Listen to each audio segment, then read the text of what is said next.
खानदान, कारोबार, शक्ल सूरत तो नहीं होती, किरदार।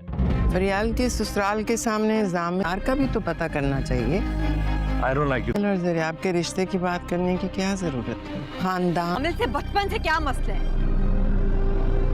कौन है? ज़रियाब की न सिर्फ तबीयत खराब हो चुकी है बल्कि डॉक्टर ने अब ज़रियाब के घर वालों के सामने एक ऐसी न्यूज ब्रेक कर दी है जिसका अंदाजा किसी को भी नहीं था। ज़रियाब और अबू बकर दोनों की जिंदगियों में अब तूफान आने वाला है। क्या ये तूफान ज़रियाब और अबू बकर के रास्ते को एक कर देगा? क्या वाकई ज़रियाब और जामिल के बीच कुछ चल रहा है? आखिर इतनी बड़ी खबर ब्रेक होने के बाद क्या जामिल ज़रियाब से शादी करेगा या फिर ज़रियाब को सिर्फ और सिर्फ जामिल से धोखा मिलने वाला है? क्या ज़रियाब अब अपनी इज्जत खो चुकी है? और आखिर ये लड़की अबू बकर के घर कैसे पहुंची? क्या अबू बकर ने भी वाकई शादी कर ली हुई है? आप जैसी बेवकूफ लड़की किसी की बात नहीं सुनना चाहती। मसला ये है कि उसके घर वालों ने कभी उसे समझाया ही नहीं है और दादी की बातों को कोई इम्पोर्टेंस देता ही नहीं है। इसलिए ज़रियाब को आज तक किसी ने ये नहीं समझाया कि मोहब्बत चाहे करो लेकिन हया अपनी आंखों में जरूर रखो। एक तरफ ज़रियाब और दद्दा के दरमियान लड़ाइयाँ चल रही है तो अब दूसरी तरफ अबू बकर के सर पर बम फूट चुका है। हमना नामी लड़की उसकी माँ के घर पहुँच गई है और उसने ये भी बता दिया है कि वो अबू बकर की बीवी है। ये बात खुशबख्त से हजम नहीं हो पा रही। उसे यकीन नहीं आ रहा कि उसका बेटा ये सब कुछ कर सकता है। भले ही उसे यकीन ना आए लेकिन वो जानती है कि जब उसके बाप ने ये सब कुछ किया था तो उसका बेटा भी लाजमी कर सकता है। खुशबख्त को ये लगता है कि जिस तरह से उसने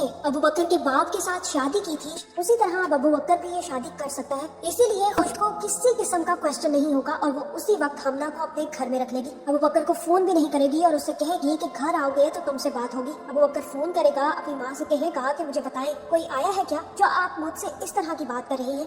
खुशबख्त अबू बकर से यही कहेगी कि जब तुम घर आओगे तब बात की जाएगी और मैं चाहती हूँ कि तुम जल्द से जल्द घर आओ क्योंकि मुझे तुमसे बहुत जरूरी बात करनी है। अबू बकर अब काफी ज्यादा परेशान हो चुका है। उसे समझ नहीं आ रही कि आखिर उसके घर में ऐसा कौन सा शख्स दाखिल हुआ है जिसकी वजह से उसकी माँ परेशानी में चली गई है, क्योंकि वो जानता है कि आज तक उसकी माँ ने उसे यूं अर्जेंटली घर वापस आने का नहीं कहा और अगर कहा है तो कोई बहुत बड़ी मजबूरी होगी और इसी वजह से अबू बकर भी घर वापस जाने के लिए तैयार हो जाएगा। अबू बकर के घर में मुसीबत तो जा ही पहुंची है लेकिन अब ज़रियाब के घर में भी वही मुसीबत डेरा डाल लेगी। सबसे पहले तो दादी ही अपने बहू और बेटे से ये पूछ लेगी कि तुम लोगों को क्या जरूरत थी कि फरियाल के ससुराल वालों से तुम लोग ज़रियाब और जामिल के रिश्ते की बात करो। मेरा नहीं ख्याल कि तुम लोगों को उन्हें ऐसी कोई भी बात बतानी चाहिए। तुम लोगों को पता भी है कि जामिल कैसा इंसान है। ज़रियाब की माँ कहेगी कि ये बात क्या कर दी आपने माँ जी, आप अच्छे तरीके से तो जानती है जामिल को, हमारे सामने पला बड़ा हुआ है, अच्छी शक्ल सूरत है, अच्छा कमाने वाला है, उसके घर का इतना बड़ा बिजनेस है, खानदानी लोग हैं, उसके अलावा क्या जानने की जरूरत है हमें जामिल के बारे में। और आप ये बात अच्छे तरीके से जानती हैं कि ज़रियाब और जामिल एक दूसरे को पसंद करते हैं। दादी कहेगी कि मुझे बहुत बुरा लगा तुम लोगों ने फरियाल की फैमिली के सामने ये बात कर दी। अभी कुछ तय तो हुआ ही नहीं है, फिर तुम लोगों को इस बारे में बात करने की जरूरत भी नहीं थी और वैसे भी खानदान, कारोबार और शक्ल सूरत का अच्छा होना ही तो काफी नहीं होता ना।